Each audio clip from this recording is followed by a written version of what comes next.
Hello everyone, welcome back to our own channel keep creating. दोस्तों, आज Sunday है तो हम वापस आ गए अपने वीकली मार्केट रैपअप के साथ। इस वीडियो में हम वीकली मार्केट हाइलाइट्स डिस्कस करेंगे, सारे इंपॉर्टेंट न्यूज और इंडिकेटर्स की चर्चा करेंगे और कंक्लूजन में मैं आपको अपनी ओपिनियन भी बताऊंगा about how to invest in the current market situation. तो वीडियो के एंड तक बने रहें। मैंने चैनल पे basics of investing and wealth creation और म्यूचुअल फंड इन्वेस्टिंग के नाम से दो प्लेलिस्ट भी क्रिएट की है। ये सभी फंडामेंटल वीडियोस अगर आपने अब तक चेक नहीं किए हैं तो प्लीज देखिए। काफी इंपॉर्टेंट कॉन्सेप्ट्स डिस्कस किए हुए हैं जो आपके लिए बहुत यूजफुल रहेंगे। ऊपर राइट साइड में आई बटन में प्लेलिस्ट की लिंक आ रही है जो मैं डिस्क्रिप्शन बॉक्स में भी डाल दूंगा।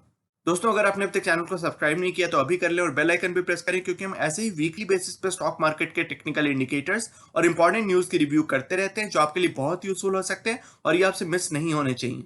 So without taking any more of your time, let's get started. दोस्तों, सबसे पहले हम निफ्टी की वीकली मूवमेंट पर नजर डालते हैं। तो निफ्टी इस वीक -3% की काफी अच्छी खासी मॉडरेट करेक्शन आई और काफी वॉलेटाइल वीक रहा और -3% की डाउनवर्ड मूवमेंट के साथ निफ्टी क्लोज हुआ इस वीक। पिछली वीक भी हमने देखा था कि हल्की सी डाउनवर्ड मूवमेंट रही थी और इस वीक वो डाउनवर्ड मूवमेंट कंटिन्यू हुई है, जारी रही है और -3% की डाउनवर्ड मूवमेंट के साथ निफ्टी क्लोज हुआ है। तो अपने ऑल टाइम हाई 15,432 के आसपास से करीबन 900 पॉइंट्स की गिरावट के साथ निफ्टी अभी क्लोज हुआ है इस वीक। वन डे चार्ट पे नजर डालें तो आप देख सकते हैं कि ये जो long term trend resistance line है, जो ये डॉटेड लाइन से यहाँ पर डायरेक्ट डॉटेड लाइन से दिखाई हुई है, इस लॉन्ग टर्म या medium term trend resistance line के आसपास से हमेशा रिट्रेस करती है निफ्टी। और पिछली बार भी हमने देखा था, जो करीबन 2-3 हफ्ते पहले गिरावट आई थी, वहां पे भी हमने देखा था कि रिट्रेसमेंट हुई थी और अभी भी हम सेम ऑब्जर्वेशन देख रहे हैं। तो ये एक बड़ा ही इंटरेस्टिंग ऑब्जर्वेशन है जो हमें फॉलो करते रहना पड़ेगा आगे। इसी चार्ट को आप थोड़ा और नजदीकी से देखें तो आप यहाँ पे अच्छे से देख सकते हैं ये जो long term trend resistance line है वहां से बार बार रिट्रेस करती है निफ्टी। एक और इंटरेस्टिंग ऑब्जर्वेशन ये है कि पिछली बार जब रिट्रेसमेंट आई थी, पिछली बार जब करेक्शन आई थी, तो हमने देखा था कि 50 डेज के मूविंग एवरेज, 50 डेज का जो ईएम है, एक्सपोनेंशियल मूविंग एवरेज, वहां पे सपोर्ट लिया था निफ्टी ने और वहां से टेक्निकल बाउंस बैक करके ये जो long term trend resistance line है वहां को फिर से उसको रीटेस्ट किया और फिर से वो रीटेस्ट होने के बाद फिर से एक गिरावट आई। अभी करंटली जो इसका 50 डेज का मूविंग एवरेज है वो है 14,396, करीबन 14,400 के आसपास।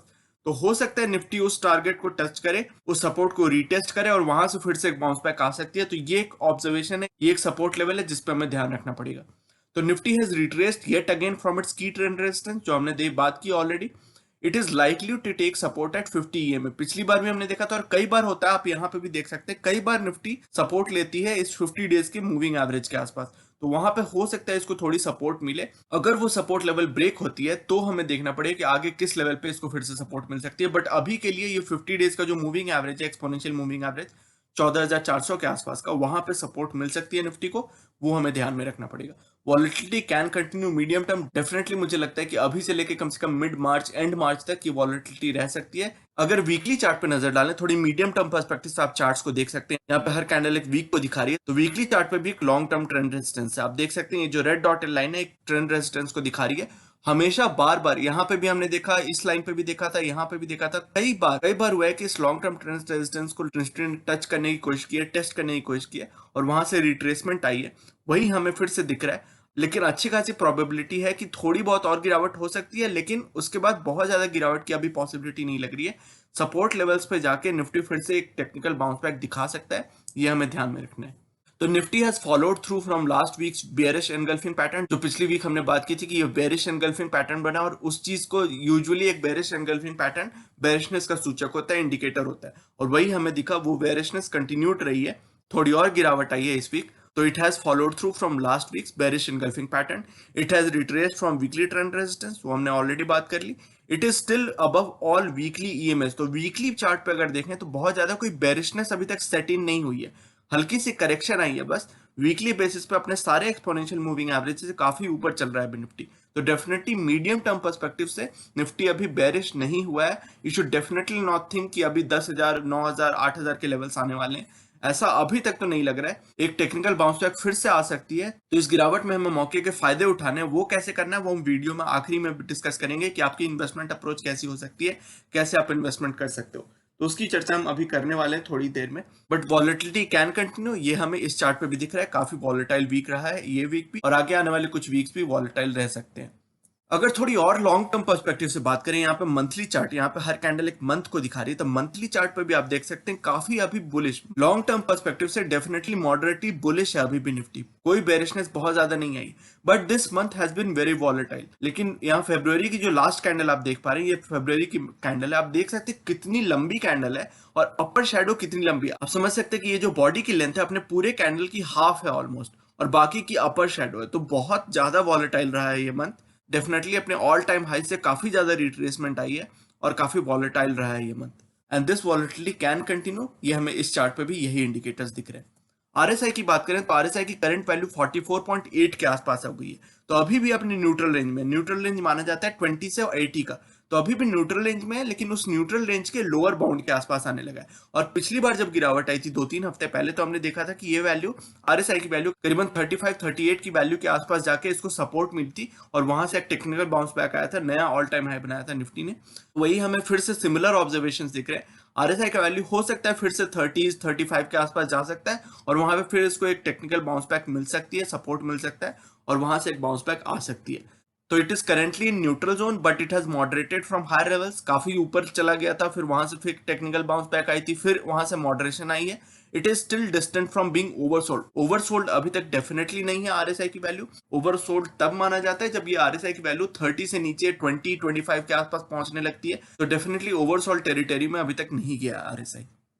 एमएससीडी की बात करें तो डेफिनेटली एक बहुत ही स्ट्रॉन्ग बेरिश क्रॉसओवर बना है, the bearish crossover is getting stronger. आप ये गैप देख सकते हैं, गैप वाइड हो रही है और काफी स्टीप स्लोप वाइड हो रही है। स्पेशली हमने फ्राइडे की जो मूवमेंट देखी, 4% के आसपास की गिरावट आई, 3.8% की गिरावट आई निफ्टी में, तो इतनी जब स्ट्रॉन्ग गिरावट आएगी तो ऑब्वियसली ये स्लोप बहुत स्टीपन हो जाएगा, बहुत स्टीप हो जाएगा, और वही हमें यहाँ पे दिख रहा है। तो डेफिनेटली एमएससीडी के बेसिस पे ये लग रहा है कि काफी ज्यादा बेरिशनेस सेट इन हो चुकी है। लेकिन अक्सर यही होता है कि जब रिवर्सल के सिग्नल्स तभी हमें मिलते हैं जब बहुत ज्यादा बेरिशनेस होती है। तो जब बहुत ज्यादा बेरिशनेस होगी, जो हमें यहाँ पे दिख रहा है, तो यूजुअली वहां से एक रिवर्सल आती है। तो ये चीज हमें ध्यान रखनी है कि थोड़ी सी करेक्शन और आप एक्सपेक्ट कर सकते हैं, थोड़ी बहुत, लेकिन वहां से एक टेक्निकल बाउंस बैक आ सकती है। रेंज बाउंड रह सकता है निफ्टी, हो सकता है 14,500 से 15,200 15,400 के बीच में ही रहे, बहुत एक अपना इमीडिएट ऑल टाइम हाई बना दे, ऐसी पॉसिबिलिटी कम लग रही है, लेकिन रेंज बाउंड रह सकता है निफ्टी। लेकिन ये भी आप ध्यान में रख सकते हैं कि यहाँ से एक टेक्निकल बाउंस बैक आ सकती है और निफ्टी फिर से बाउंस बैक कर सकता है। इकोनॉमी से रिलेटेड कुछ इंपॉर्टेंट न्यूज की बात करते हैं, तो इंडिया की जो जीडीपी ग्रोथ रही है इस क्वार्टर में, यानी कि अक्टूबर टू दिसंबर क्वार्टर में, वो 0.4% की पॉजिटिव ग्रोथ रही है। तो हमने देखा था कि अप्रैल टू जून क्वार्टर में -24% की गिरावट आई थी जीडीपी की ग्रोथ में, और जुलाई टू सितंबर क्वार्टर में हमने देखा था कि -7.3% की गिरावट आई थी। तो 2 कॉन्जिक्यूटिव क्वार्टर्स थे नेगेटिव जीडीपी ग्रोथ के, इसलिए इंडिया रिसेशन में चली गई थी टेक्निकली, और वहां से टेक्निकली अब रिसेशन से बाहर आ गई इंडिया, क्योंकि अब पॉजिटिव ग्रोथ हो गई है। आगे कंटिन्यू होने की उम्मीद है कि आगे जो ये पॉजिटिव ग्रोथ है वो कंटिन्यू होगी, अच्छी स्ट्रॉन्ग बाउंस बैक दिखाएगी।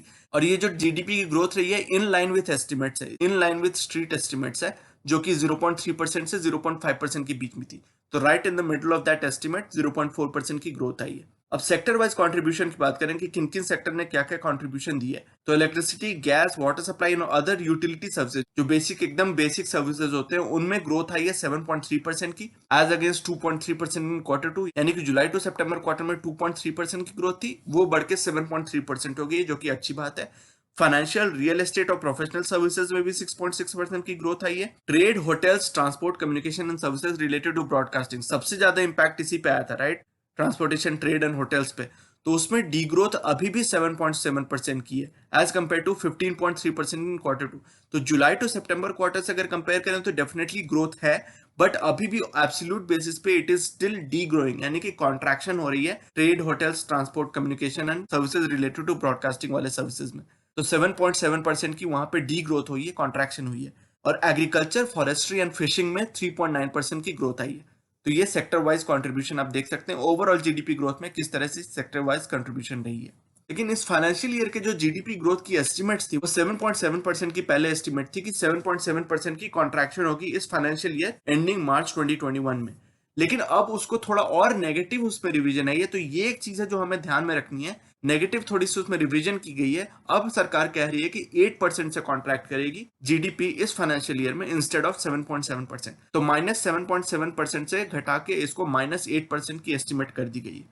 फिस्कल डेफिसिट की बात करें तो टोटल जो रिवाइज्ड बजटेड टारगेट था, not the original budgeted target, इस बजट में जो रिवाइज टारगेट दिया गया है फिजिकल डेफिसिट के लिए उसका 66.8%, ऑलमोस्ट 67%, 2/3 उसकी फिजिकल डेफिसिट ऑलरेडी अचीव कर ली है। तो होपफुली मार्च आते आते तक इससे ज्यादा बहुत ज्यादा एक्सीड नहीं करेगी फिजिकल डेफिसिट, ऐसी उम्मीद है।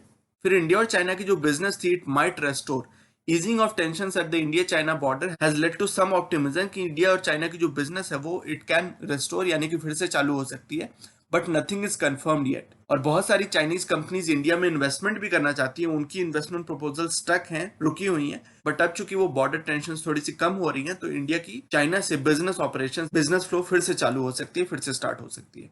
फिर पेट्रोल प्राइसेस में 4 स्टेट्स में, वेस्ट बंगाल, आसाम, राजस्थान और मेघालय, इन चारों स्टेट्स ने पेट्रोल प्राइसेस में थोड़ी कमी की है। हम देख रहे हैं कि पिछले कई हफ्तों से पेट्रोल प्राइसेस ऊपर से ऊपर ऑल टाइम हाई बनाते जा रहे हैं, ऊपर जाते जा रहे हैं, उसमें थोड़ी सी गिरावट आई है।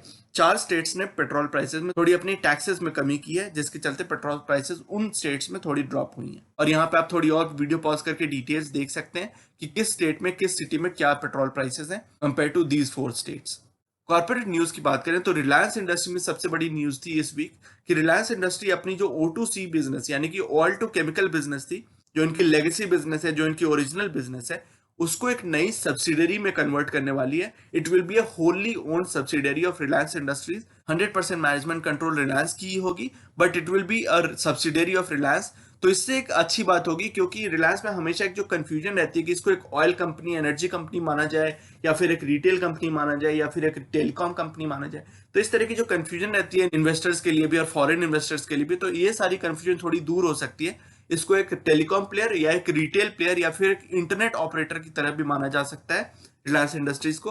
तो इसके वैल्यूएशंस में रिलायंस इंडस्ट्रीज को अपनी वैल्यूएशन में थोड़ी मदद मिलेगी, because the oil to chemical business will be a wholly owned subsidiary of Reliance Industries, but it will be a separate company. तो ये एक अच्छी बात है, अच्छी डेवलपमेंट है for Reliance Industries for long term. फिर निफ्टी के कुछ इंडिसेस में थोड़ी रीजिग हुई है, यानी कि उनकी जो कुछ इंडेक्स कंपोनेंट्स, इंडेक्स वेट्स हैं, उनमें थोड़ी रीजिग की गई है, थोड़ी बदलाव आई है। निफ्टी 50 की अगर बात करें तो टाटा कंज्यूमर प्रोडक्ट्स ने गेल को रिप्लेस कर दिया। गेल बाहर हो गई है निफ्टी 50 से, गेल इंडिया, और उसको रिप्लेस किया है टाटा कंज्यूमर प्रोडक्ट्स ने, जो कि एक कंज्यूमर FMCG कंपनी है, बहुत अच्छी कंपनी है, काफी फंडामेंटली साउंड कंपनी है, काफी अच्छी ग्रोथ वाली कंपनी दिख रही है, उसने रिप्लेस किया निफ्टी में, तो this is a good thing. Nifty next 50 index की बात करें तो 7 स्टॉक्स की चेंज आई है। Bank of Baroda, Hindustan zinc, Tata consumer products, obviously Tata consumer products तो अब निफ्टी में चली गई, तो वहां से हटनी है निफ्टी नेक्स्ट 50 से, और साथ ही साथ bank of Baroda, Hindustan zinc वगैरह भी एक्सक्लूड हो गए निफ्टी नेक्स्ट 50 से। और अंदर कौन कौन से स्टॉक्स आए हैं? अदानी इंटरप्राइजेस, गेल, MRF, वेदांता और यस बैंक, ये सारे निफ्टी नेक्स्ट 50 के पार्ट होने वाले।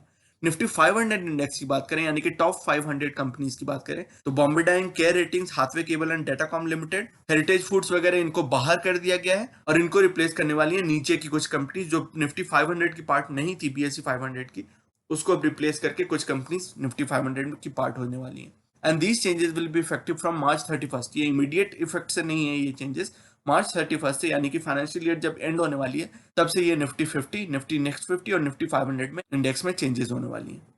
निफ्टी के कुछ और इंडिकेटर्स की बात करते हैं। निफ्टी का जो पी है उसमें थोड़ी करेक्शन आई है। पिछले हफ्ते हमने देखा था कि ये 40-41 के आसपास था, ये वैल्यू थोड़ी सी घट के 39.7 हुई है, बट अभी भी ओवर वैल्यूएशन के हिसाब से आप अगर देखेंगे तो डेफिनेटली अभी भी ओवर वैल्यूड टेरिटरी में है, ओवर वैल्यूड रेंज में है, बट थोड़ी सी करेक्शन आई है because of the price correction in Nifty, क्योंकि अर्निंग्स में बहुत ज्यादा कोई चेंज नहीं आया। पिछले वीक भी हमने देखा था कि 365 367 के आसपास की वैल्यू थी, अभी भी ये वैल्यू 366 के आसपास है, तो बहुत ज्यादा कोई चेंज नहीं आई है। अर्निंग्स बहुत ज्यादा इंप्रूव नहीं करी है, लेकिन निफ्टी के प्राइस करेक्शन जो आई है उसके कारण निफ्टी की पीई में थोड़ी गिरावट आई है, जो आप इस चार्ट में देख सकते हैं। निफ्टी की पीई में थोड़ी गिरावट आई है और निफ्टी की EPS अभी स्टेबल ही है, बहुत ज्यादा कोई इंप्रूवमेंट खास नहीं आई है।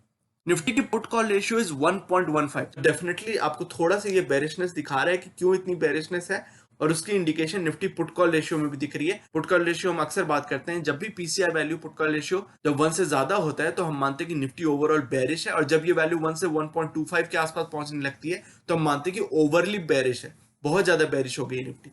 और जब ये वैल्यू 1 से कम होती है, स्पेशली जब 0.75 0.8 के आसपास पहुंचने लगती है, तो हम मानते हैं कि बहुत ज्यादा एक्स्ट्रा बुलिश हो गया निफ्टी।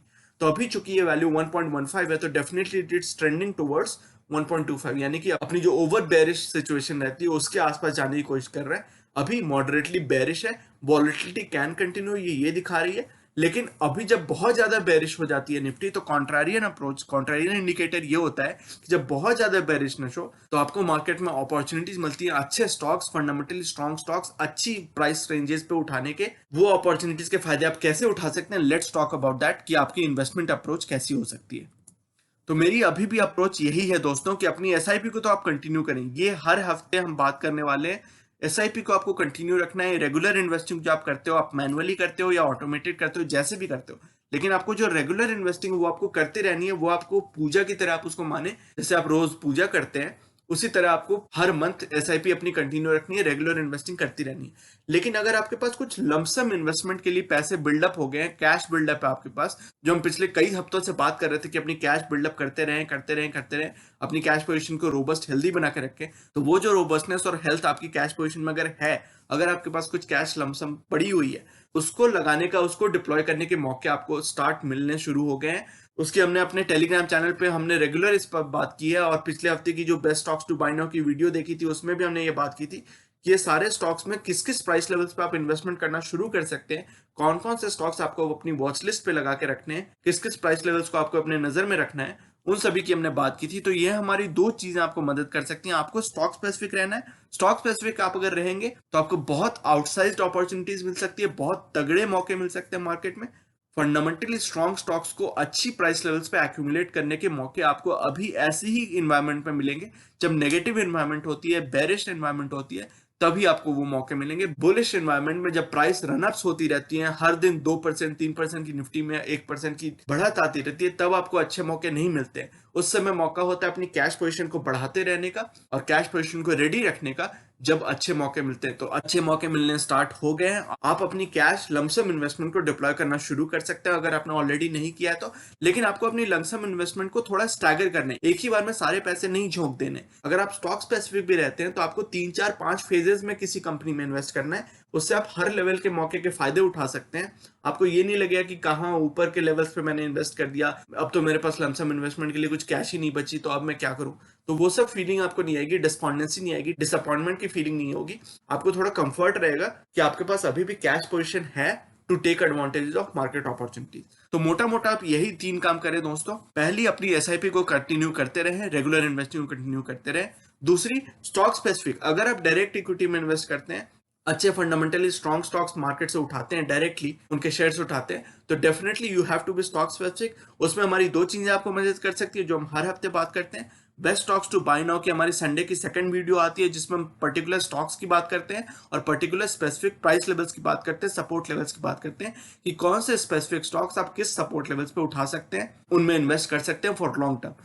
तो वो चीज आपको मदद कर सकती है। दूसरा ये है कि हमारा एक टेलीग्राम चैनल है, एब्सोल्युटली फ्री ऑफ कॉस्ट है, उसको आप ज्वाइन कर सकते हैं। जब भी मार्केट में ऑपरेशनल आवर्स में, जब भी मार्केट में आउटसाइज्ड अपॉर्चुनिटीज दिखती हैं, अच्छी अपॉर्चुनिटीज दिखती हैं, अच्छे फंडामेंटली स्ट्रॉन्ग स्टॉक्स जिनकी हम संडे की सेकंड वीडियो में बात भी करते हैं, और अगर कुछ स्टॉक्स है जो उस वीडियो के पार्ट नहीं है लेकिन अचानक से अच्छी प्राइस लेवल्स पे आ गए हैं, तो उसकी भी नोटिफिकेशन मैं आपको टेलीग्राम चैनल पे भेज देता हूं, और आप अपनी इन्वेस्टिंग डिसीजन ले सकते हैं। लॉन्ग टर्म की इन्वेस्टिंग डिसीजन, अगर आपकी लॉन्ग टर्म की इन्वेस्टमेंट फ्रेमवर्क में वो स्टॉक्स फिट होते हैं और वो अच्छे प्राइस लेवल्स पे आपको अट्रैक्टिव लगते हैं, कंसिडरिंग योर कैश पोजीशन, अगर आपके पास कुछ कैश पोजीशन है उसको ध्यान में रखते हुए अगर वो स्टॉक्स उन प्राइस लेवल्स पे आपको अट्रैक्टिव लगते हैं, तो I just serve a notification, a prompt, and then you can decide कि आपको क्या करना है अपनी इन्वेस्टिंग थॉट प्रोसेस, अपनी इन्वेस्टिंग फ्रेमवर्क को ध्यान में रखते हुए। तो सम स्टॉक्स में ऑफर वैल्यू प्रोपोजिशन, ये हमने ऑलरेडी बात कर ली। और तीसरी चीज, जो हमने 3 बातों की बात की, तो उसमें से तीसरी चीज ये है कि अपनी कैश पोजीशन को डिप्लॉय करना आप धीरे धीरे शुरू कर सकते हैं, but you have to be strategic and it has to be in phases. आप एक ही बार में डिप्लॉय ना करें। निफ्टी में लेट्स से अगर 100 पॉइंट्स 200 पॉइंट्स की गिरावट आती है, तो हर 1% 2% की गिरावट पे थोड़ा थोड़ा थोड़ा थोड़ा आप डिप्लॉय करना शुरू कर सकते हैं। और इसमें सबसे अच्छी अप्रोच तो ये है कि अगर आप एसआईपी करते हैं तो आप मार्केट में लेवल्स डिसाइड कर लें कि 14,500 पे मुझे इतना इन्वेस्ट करना है, 14,800 पे इतना इन्वेस्ट करना है, 15,000 पे इतना इन्वेस्ट करना है, 14,000 पे इतना इन्वेस्ट करना है। तो जैसे मार्केट ऊपर नीचे जाती है, आप स्लैब्स डिसाइड कर लें कि 15,000 के लेवल पे मुझे 20% डाल देना है, 14,500 के लेवल पे मुझे 20% डाल देना है, 14,000 के लेवल पे फिर 20% डाल देना है, एंड अकॉर्डिंगली आप इन्वेस्टमेंट अप्रोच अपनी बना सकते हैं। लेकिन सबसे अच्छी अप्रोच मुझे ये लगती है कि एसआईपी तो आप ठीक है अपनी म्यूचुअल फंड्स में कंटिन्यू करते रहे, लेकिन आप अगर स्टॉक स्पेसिफिक रहते हैं तो आपको बहुत अच्छी अपॉर्चुनिटीज मिल सकती हैं। उसकी चर्चा हम हर वीक करते रहते हैं, तो definitely make sure to watch those videos, follow those videos, और आप टेलीग्राम चैनल भी ज्वाइन कर सकते हैं, वहां पे ये नोटिफिकेशंस आपको ऑटोमेटिकली आपकी फोन पे मिलते जाएंगे। तो you can start deploying your cash position अगर आपने ऑलरेडी इन्वेस्ट नहीं किया हुआ है फंडामेंटली स्ट्रॉन्ग स्टॉक्स में। फालतू के स्टॉक्स, पुअर स्टॉक्स में, वीक स्टॉक्स में इन्वेस्ट करने की आपको जरूरत नहीं है। ऐसा नहीं सोचना है कि मार्केट में गिरावट आई तो कोई स्टॉक्स आपको अगर 40-50% की करेक्शन पे मिल रहे हैं तो आपको एकदम वैल्यू बार्गेन है, लॉन्ग टर्म में गजब के फायदे मिलने वाले। फालतू के स्टॉक्स में कभी आपको फायदे नहीं मिलने वाले। आप किसी भी प्राइस लेवल पे ले लो, वो रेंज बाउंड रहेंगे, उनमें अप्रिसिएशन अच्छी नहीं आएगी, कैपिटल अप्रिसिएशन, फालतू में आप फंस जाओगे उनमें लॉन्ग टर्म। अच्छे स्टॉक्स पे नजर बना के रखो, उनको अपनी वॉच लिस्ट पे रखो, और वो अगर आपको 20-30% की भी करेक्शन पे मिलते हैं, वैल्यू बार्गेन पे मिलते हैं, तो उनमें आप नजर डालो, उनमें आप इन्वेस्ट करो, क्योंकि लॉन्ग टर्म में कैपिटल अप्रिसिएशन आपको स्ट्रॉन्ग स्टॉक से ही मिलनी है। वीक स्टॉक्स आपके लिए कुछ नहीं करेंगे। तो मैं उम्मीद करता हूं दोस्तों कि ये सारी इन्वेस्टमेंट अप्रोच, ये जो सारी डिस्कशन की, एक थॉट प्रोसेस बिल्ड करने की कोशिश की हमने, उनसे आपको फायदे मिलेंगे। आपकी long term investing framework, long term investing thought process में ये सारे इनपुट्स आपके लिए यूजफुल साबित होंगे, यही मेरी आशा है। तो दोस्तों ये था आज का वीडियो। ये सेइंग जो कि है नॉलेज इज पावर सुप्रीम, ये इस चैनल का मिशन है, जो कि है आप तक सही नॉलेज पहुंचाना। आगे आने वाली हर वीडियो में हम बहुत सारी इंटरेस्टिंग टॉपिक्स को डिस्कस करेंगे और मैं आपके लिए यूजफुल आइडियाज और टॉपिक्स लाता रहूंगा। इसी तरह हर वीकेंड हम वीकली मार्केट अपडेट्स और अपने views about the current market situation भी डिस्कस करते रहेंगे। So you should definitely subscribe to the channel and remain posted for further updates. अगर आज की वीडियो कंटेंट आपको पसंद आया है तो वीडियो करें लाइक। अगर आपको लगता है कि इस इन्फॉर्मेशन से किसी की मदद हो सकती है तो इसे अपने दोस्तों और फैमिली मेंबर्स के साथ शेयर करें और चैनल को करें सब्सक्राइब। मिलते हैं अपने अगले वीडियो में एक और टॉपिक के डिस्कशन के साथ। तब तक के लिए take care and see you soon. Bye bye.